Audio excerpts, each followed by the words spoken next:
Hurmatli podpисчиклар. Ko'p kishi yozibdi, eringiz qani, eringiz bilan yashayapsizmi o'zida? Men erim bilan ajrashdim. Nima bo'ldi? Kamila Lola ajrashibdi dadasi. Tavba qildim, nima ekan deyman. Kim edi u? Meni sevimli blogerim-ku bu. Bekor bo'pti-da. Like bos, padishga qiyin. Voy, mana 10 marta like bosaman Lola. Voy jonkalarim, qo'chqorlarim ajrashgandan keyin uyga gullar to'lib ketdi. Ajrashib to'g'ri qilgan ekanman, pamoyman. Xotin. Papam. Ko'k piyoz bilan petrushka olib keling, chizni qo'shib salat. Nari qarab gapiring, og'zingizdan chista hidi keladi bir. Shitishni yuving. Odamlar ajrashib gul olyapti. Bu esa menga ko'k piyoz ko'tarib kelgan. Shukur qil, menga qara. Nimangizga shukur qilaman?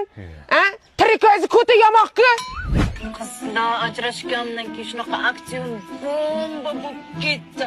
Ana ho'kiz bilan yashaganimda uchta ko'raydi istoriyamni. Hozircha 30 ta odam ko'rib o'tdi. Это вообще нереально.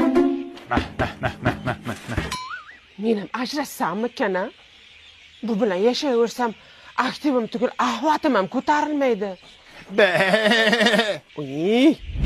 Tabriklasanglar bo'ladi. Ajrashgandan keyin o'zimni shaxsiy mashinamni oldim.